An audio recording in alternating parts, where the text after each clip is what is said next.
안녕하세요. 김지라입니다. 평균 수명이 늘어나면서 여생의 행복에 대한 관심이 많아졌는데요. 그와 동시에 웰빙, 삶의 질만큼이나 웰다잉, 죽음의 질도 중요하다는 인식이 확산되고 있습니다. 편안하고 행복하게 죽음을 맞이하는 웰다잉. 하지만 연명 치료를 이어가며 고통스럽게 삶을 연장해 나가고 있는 분들이 많은 것도 현실입니다. 이 때문에 무의미한 연명 치료를 중단해야 한다는 목소리가 있어 왔지만 관련 법률 제정으로 이어지지는 못했는데요. 올해 초 마침내 그 성과가 있었습니다. 자세한 내용과 함께 삶을 아름답게 마무리하기 위해 필요한 지원책들에 대해 살펴보겠습니다. 100세 시대, 노년을 즐기는 인구도 늘어났지만 여전히 질병과 연명 치료로 고통받는 이들도 많은데 항암 치료를 받아서 한 사흘이 지나니까 헛것이 보여요. 나흘이 지나니까 이제는 아예 내가 말하고 있으면서 모르겠는 거예요. 아버지. 가족들과 더불어 따뜻한 생애 마무리를 하고 싶어 하는 사람들. 치즈. 이에 국회를 통과한 호스피스 완화 의료 및 연명 의료 결정법. 임종기에 있는 환자들이 품위 있게 생을 마감할 수 있도록 돕기 위한 법적 지원책. 법률 통과와 함께 달라진 점을 중심으로 살펴봅니다.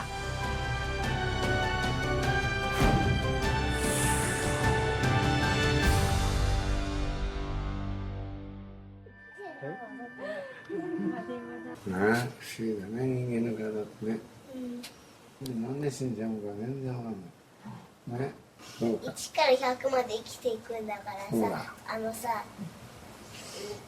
神様が作って体がだんだん古くなっていくから人間をさ、なんか埋めてそしてまで綺麗になってるのに、そしたらどんどん古くなっていってそして枯れちゃうでしょ、花みたいに。 2011년 말 일본에서 상영된 다큐멘터리 영화 엔딩 노트. 말기암 선고를 받은 중년의 회사원 스나다 도모아키 씨가 죽기 전에 해야 할 일들을 하나씩 노트에 적어 실천한다는 내용인데요. 죽음도 삶의 자연스러운 한 과정으로 받아들인다는 메시지를 전달한 영화. 영화가 말하는 바와 같이 죽음을 미리 준비하는 것은 자신의 생을 뜻깊게 마무리하는 것일 뿐만 아니라 남아있는 가족들에게도 도움이 된다는 인식이 확산되고 있습니다.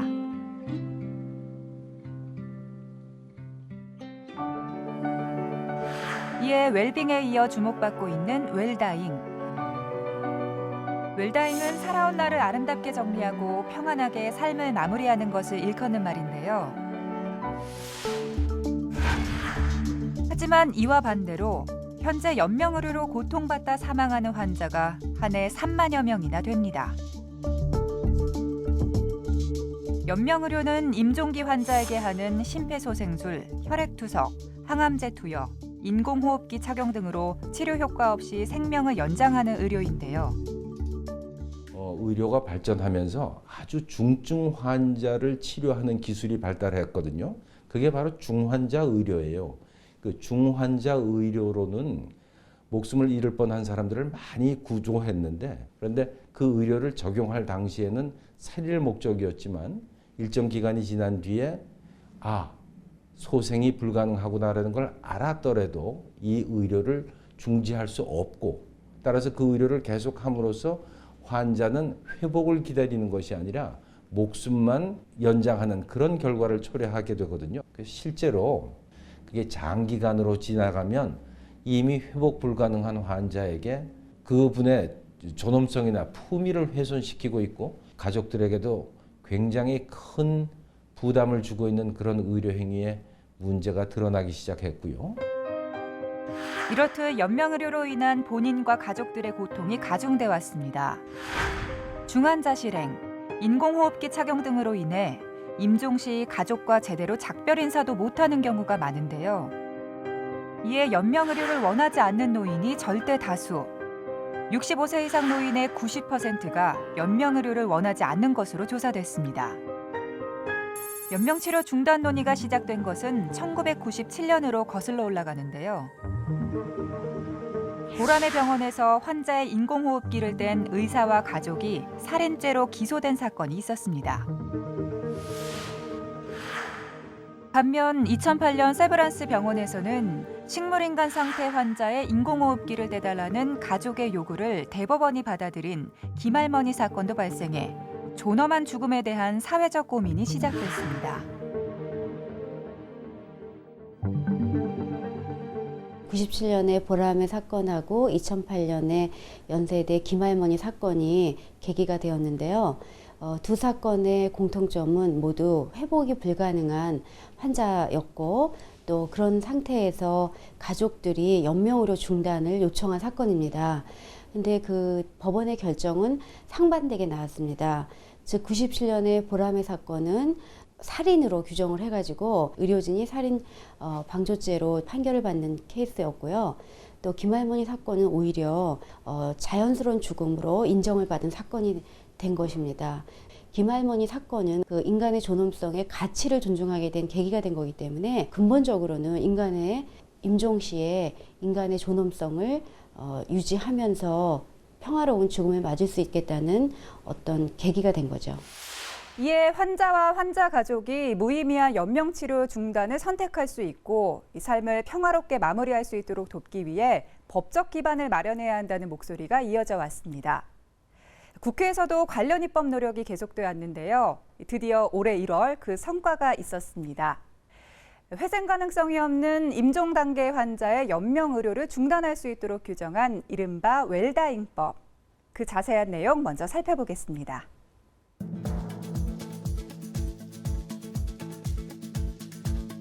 지난 1월 8일 이른바 웰다잉 법안이 국회 본회의를 통과했습니다. 과정에 있는 환자의 연명 의료 결정에 관한 법률안 대안은 가결되었음을 선포합니다. 호스피스 완화 의료 및 연명 의료 결정법.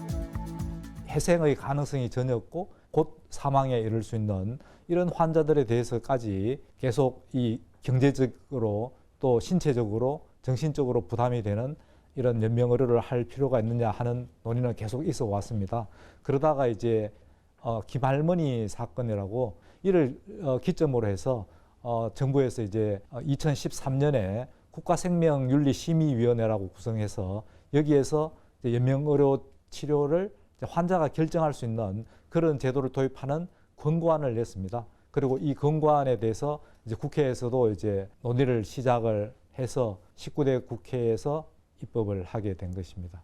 무엇보다도 환자 개인의 입장에서 어떤 죽음을 택할 것인가 하는 것을 이제 결정을 할 수가 있기 때문에 보다 인간으로서의 존엄과 가치 그리고 품위를 유지하는 데 자부심이랄까 이런 것을 느낄 수 있도록 하는 점이 가장 크다고 생각이 됩니다.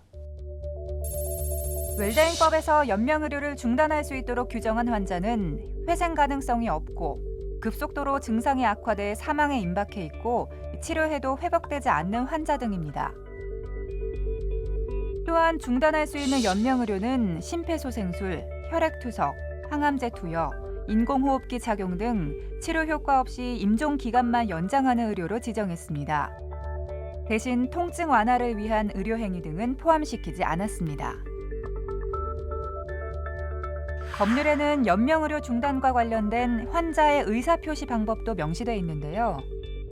연명의료 결정법의 가장 중요한 핵심은 임종 과정에 환자의 생각, 환자가 연명의료를 어떻게 결정하느냐에 있습니다. 그래서 그런 연명의료 그 시행 여부를 결정하는 것을 이번 법에는 크게 두 가지로 나누어서 설명하고 있습니다. 첫 번째는 임종 과정 이전에 환자가 미리 문서로 의사를 표현하는 방법이 있고요.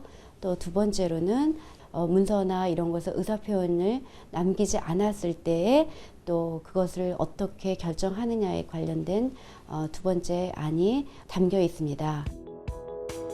법률에 따르면 우선 말기 및 임종 단계의 환자가 주치의와 함께 연명 의료를 받지 않겠다는 내용의 연명 의료 계획서를 작성하거나 사전 연명 의료 의향서가 있다면 즉 환자의 명시적 의사표시가 있는 경우 연명의료 중단이 가능합니다.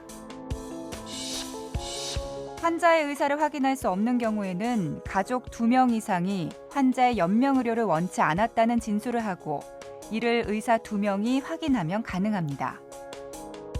반면 환자의 의사를 추정할 수 없는 경우에는 가족 전원의 합의와 의사 2명의 확인, 혹은 적법한 대리인의 결정과 의사 2명의 확인이 있어야 하고 대리인이 없을 경우에는 병원 윤리위원회에서 만장일치로 결정되면 연명의료를 중단할 수 있습니다.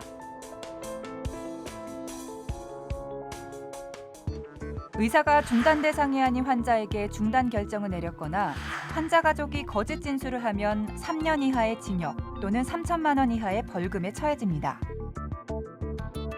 또한 앞으로는 보건복지부 장관 산하에 국립연명의료관리기관이 설치돼 사전 연명의료 의향서 데이터베이스 구축 및 관리 등이 이뤄지게 됩니다. 이제 환자 의사를 확인하는 방식이 사전 연명의료 의향서와 연명의료 계획서 2가지 방식으로 이제 하는 게 좋겠다라는 게 사회적으로 합의가 됐기 때문에 그 내용이 법에 담긴 거고요. 그랬을 때 이 의료기관에서 작성한 연명의료 계획서와 등록기관을 통해서 본인이 작성한 사전 연명의료 의향서 2가지 다를 관리하고 DB로 이제 구축시켜서 의료기관에서 이제 원하는 때에 항상 이제 찾아서 그 환자의 의사가 어떠했는지를 확인하기 위해서 관리해야 하는 기구가 필요한데 이때 그 기구를 이 법에서는 국립연명의료관리기관이라고 두고 있고요. 당장 건강에 문제가 없는 만 19세 이상 성인도 사전 연명의료 의향서를 작성해 놓을 수 있습니다. 사전 연명의료 의향서는 평소 자신의 연명의료 결정과 호스피스에 관한 의사를 직접 작성한 문서.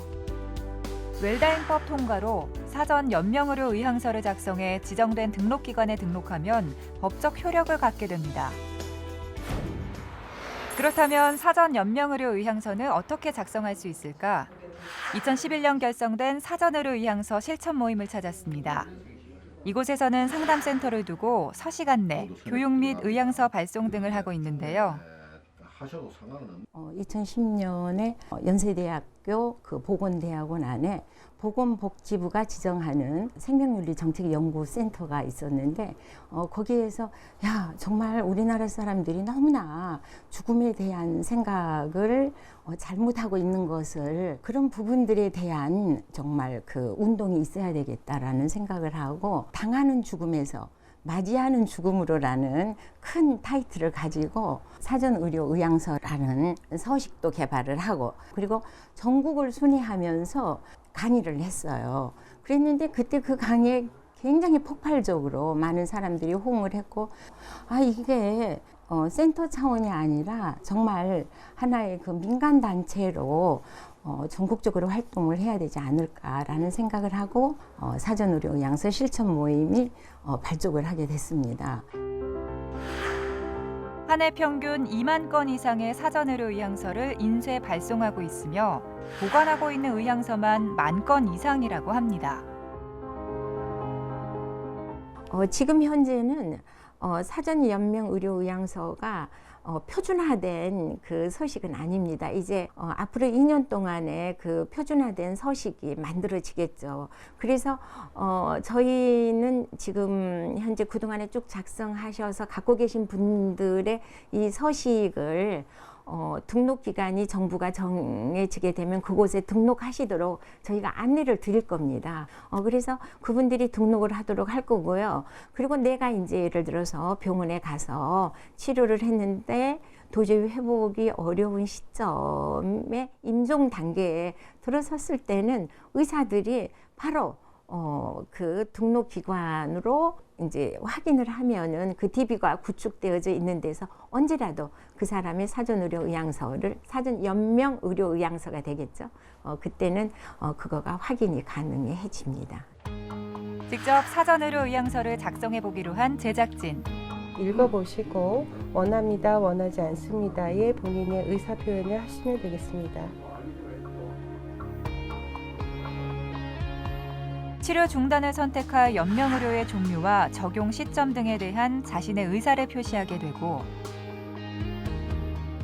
대리인을 지정해야 하며 증인 서명도 함께 기재해야 합니다. 의향서 작성이 끝나고 사전의료 의향서 작성 확인증을 받으면 모든 절차가 완료됩니다.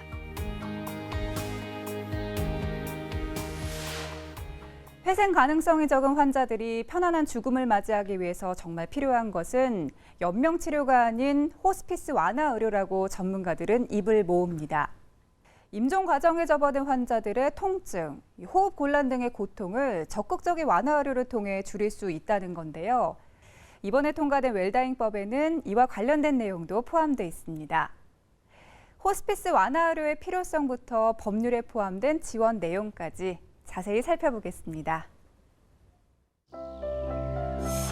호스피스 완화 의료란 불치질환의 말기 환자 및 가족에게 가능한 한 편안하고 충만한 삶을 영위하도록 하는 총체적인 돌봄의 개념입니다.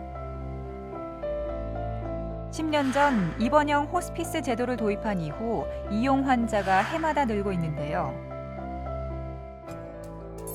국내 말기암 환자의 완화 의료 서비스 이용률은 2010년 10.6%에서 점차 증가해 2014년에는 13.8%까지 올랐습니다. 하지만 여전히 미국의 64.3%, 싱가포르의 70%에 비해서는 현저히 낮은 수준입니다. 그렇다면 실제로 호스피스 완화 의료를 받는 환자들의 모습은 어떠할까? 한 호스피스 전문 병원을 찾았습니다. 2011년 보건복지부 호스피스 의료 전문기관으로 지정된 이 병원은 총 40개의 병상을 갖추고 평균 30명에서 35명의 환자에게 호스피스 완화 진료를 제공하고 있는데요.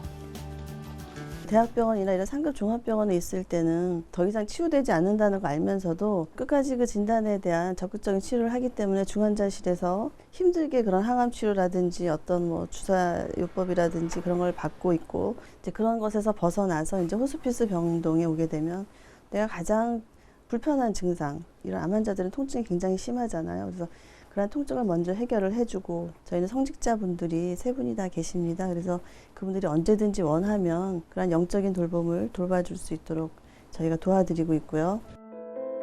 말기 환자들에게 가장 필요한 것은 통증 완화. 하지만 일반 병원에서는 통증 치료가 원활하게 이루어지지 않는 상황입니다. 대장암 말기로 항암 치료를 받았던 김성진 씨. 연명을 위한 항암 치료가 고통스러워 이곳을 찾았는데, 이 병원에 오기 전에요, 다른 병원에 제가 있었는데 제 자신도 삶에 대한 욕구가 있으니까 어떻게 하든지 이 항암 치료를 받아서 그걸 다시 일반적인 정상적인 치료하고 연결을 시키는 게 목표였는데, 한 사흘이 지나니까 헛것이 보여요. 나흘이 지나니까 이제는 아예 내가 말하고 있으면서 모르겠는 거예요. 붕 떠 있길래 이건 사람이 할 짓이 아니다. 끝났다는 얘기거든요. 김성진 씨는 회생 가능성이 없다는 사실을 인정한 후 호스피스 병동으로 옮겨왔습니다. 저는 치료가 필요가 없다고 봅니다. 말기암이기 때문에. 제가 이 병원에 있는 것은 이 병원에 있는 게 가장 편안하기 때문입니다. 다른 병원은 이렇게까지 배려를 안 해주니까. 진통제 하나를 신청을 해갖고 받아서 먹는데 5시간, 6시간이 걸립니다. 그걸 어떻게 기다려서 먹겠습니까? 너무 힘들어서. 또 법사님이나 목사님하고 수녀님하고 나누는 대화가 진솔하죠. 그분들이 없으면 정말 힘들죠, 생활 자체가. 의료진, 가족뿐만 아니라 자원봉사자들도 환자를 돌보고 있는데요. 의료진과 비슷한 숫자의 자원봉사자들이 오전, 오후 팀으로 나눠 말기 환자를 돌보고 있습니다. 이렇게 2인 1조가 돼서 이제 발 마사지 원하시는 발 마사지, 또 목욕, 산책, 또 환희를 바꿔주는 거, 침상 정리, 그렇게 하면서 이제 환자들한테 어떻게 보면 어떤 질병의 고통 속에서 잠시라도 그렇게 위로받고, 그런 데서 저희가 조금이나마 좀 보람을 느끼는 거죠. 외로우시거든요. 어쩌면 뭐 날 때도 혼자 나지만 죽음도 혼자라고 하잖아요. 근데 그 길목에 서서 조금이라도 어떤 동행자, 위로, 힘 이런 거 좀 하고 싶어요. 하지만 현재 의료기관들의 호스피스 병상은 턱없이 부족한 상황입니다. 전국 호스피스 완화의료 전문기관은 64개, 병상 1,118개인데요. 이는 전체 의료기관 병상 67만 4,646개의 0.17%에 불과한 수치입니다. 게다가 호스피스 완화의료기관의 전문성과 인프라도 부족한 상황입니다. 또한 호스피스 완화의료가 필요한 환자들은 암 환자뿐만이 아니라는 지적도 존재하는데요. 2014년에 WHO 총회에서 호스피스 완화의료 서비스는 원하는 모든 사람들이 다 받을 수 있게 해야 되고 또는 의료 전달 체계 또는 의료 질병 과정에서 단절됨 없이 통합적으로 지속되어야 한다는 것을 이제 천명한 바 있습니다. 우리나라는 아직까지는 말기 암 환자의 대상자로 국한돼 있고요. 그 호스피스 완화의료 서비스의 제공 형태도 아직까지는 병동용에 한해 있고요. 이와 같은 상황에서 19대 국회에서는 관련 법안들이 다수 발의됐습니다. 그리고 이번에 통과된 법에 그 내용들이 반영됐는데요. 호스피스 완화 의료에 대해서는 기존에는 이제 암관리법에 의해서 말기 암 환자에 대해서만 호스피스 완화 의료를 적용할 수 있게 되어 있었는데요. 이를 이제 이 다른 질환에 대해서도 확대를 한 그런 안이 되겠습니다. 그래서 에이즈라든지 만성 폐쇄성 호흡기 질환이라든지 만성 간경화 그리고 기타 뭐 복지 불량으로 정하는 그런 질병에 대해서는 이제 호스피스 완화 의료를 받을 수 있도록 이렇게 확대한 것이 되겠습니다. 법률을 살펴보면 우선 말기암 환자에게 한정됐던 호스피스 완화의료 대상자를 후천성 면역결핍, 만성 폐쇄성 호흡기 질환, 만성 간경화를 앓는 말기 환자로 확대 지정했습니다. 또 환자가 원하는 곳에서 치료를 받을 수 있도록 전문기관을 입원형, 자문형, 가정형 등 3종으로 지정했고 국가 호스피스 연명의료위원회의 심의를 거쳐 5년 단위로 관련 종합계획을 수립하도록 했습니다. 실제적으로 이렇게 말기 환자가 이렇게 호스피스 완화 의료를 선택해서 서비스를 제공받을 경우에는 한 5년 단위로는 뭐 300억에서 또 600억까지 의료비용이 절감된다고 어떤 전문가들이 발표한 바도 있습니다. 궁극적으로 호스피스 완화를 통해서 말기 환자들의 삶의 질이 향상되고 임종의 질이 향상되는 것이 가장 최우선이고 부수적으로 이런 가족들의 환자들의 경제적 절감 효과가 따라오는 것이라고 생각이 됩니다. WHO의 조사에 따르면 전 세계 234개국 중 136개국에서 다양한 형태의 호스피스 완화 의료 서비스를 제공하고 있는데요. 호스피스 완화 의료 선진국으로 꼽히는 영국은 생애 말기의 모든 사람을 대상으로 완화 의료를 제공하고 약 220개소의 호스피스 기관에 3천여 개의 병상을 마련해 놓고 있습니다. 또 가정 호스피스와 데이케어 센터, 병원 서비스 및 어린이를 위해 특화된 호스피스 등 다양한 호스피스 서비스를 제공하고 있습니다. 미국 역시 호스피스 대상 질병에 제한이 없고 서비스 이용 기간 또한 평균 71.8일로 긴 편에 속합니다. 특히 가정형 호스피스가 활발한 것이 해외 국가들의 특징이라고 할 수 있는데요. 호스피스 완화가 활성화된 나라는 대부분이 가정형 호스피스가 서비스가 잘 되어 있는 나라입니다. 또 가정형뿐만 아니라 자기가 거주하는 지역에서 호스피스를 받을 수 있게 제도화가 잘 돼 있기 때문에 호스피스를 받는 비율이 거의 90%에 육박하는 겁니다. 그 대표적인 나라가 영국이고요. 영국의 경우 호스피스 돌봄이 필요한 지역사회 주민을 돕기 위해 관련 시설들이 마련돼 있습니다. 그중 런던에 위치한 세인트 조셉 호스피스는 호스피스의 문턱을 낮추고 접근성을 높이기 위해 모든 상담과 입원 등록 창구를 한 개의 전화번호로 통일하고 1년 365일 24시간 운영하고 있습니다. 또한 통증과 증상이 심한 환자들을 대상으로 한 입원 병동과 일주일에 한 번씩 시설을 방문해 증상 조절을 위한 의사의 처치나 심리 상담, 재활 훈련 등을 받는 데이 서비스도 운영하고 있습니다. 의료에 대한 인식을 근본적으로 바꾼 웰다잉법은 그 준비 기간을 넉넉히 갖기로 결정해 2018년 시행 예정입니다. 연명치료 중단 관련 절차 등 시스템 구축을 위한 시간이 필요하고 호스피스 돌봄 시스템도 안정적으로 마련하기 위해 충분한 준비 기간이 필요하다는 판단에서인데요. 향후 웰다잉법의 성공적인 시행을 위해 필요한 사항들을 함께 점검해 보겠습니다. 올해 3월부터 전국 17개 의료기관에서 말기암 환자 대상 가정 호스피스 완화의료 수가 시범 사업을 시행하는데요. 의사, 간호사, 사회복지사 등이 일주일에 한 번 이상 방문해 서비스를 제공하게 되는데 1회 방문 비용은 5,000원에서 13,000원 수준입니다. 보건복지부는 1년간 시범 사업을 진행해 제도를 보완한 뒤 내년부터 본격 확대할 예정입니다. 호스피스와 관련해서는 계속해서 확대를 하고 있고 정부가 그리고 그 호스피스 확대와 관련해서 계속해서 이제 시범 사업을 시행을 하면서 이제 본 제도로 계속 넘겨왔던 것처럼 이번에도 올해부터 다시 이제 가정형 호스피스와 관련된 그 시범 사업 그리고 이제 그것이 이제 보험 수가로 연결되는 그런 부분들에 대해서는 그러니까 향후 법령 내용에 담기기 이전에 지금 현재 시범 사업을 통해서 좀 구체적인 내용들을 마련을 하고 있는 중이고요. 좀 모형이 확정되면 내년부터는 이런 부분들이 반영돼서 조금 더 활성화될 수 있을 거라고 생각을 합니다. 또한 연명의료 중단에 관한 구체적인 가이드라인도 필요한데요. 사전의료 의향서, 연명의료 계획서 작성 시스템 구축을 위해서는 민관협의체의 협력이 필요하다는 지적도 있습니다.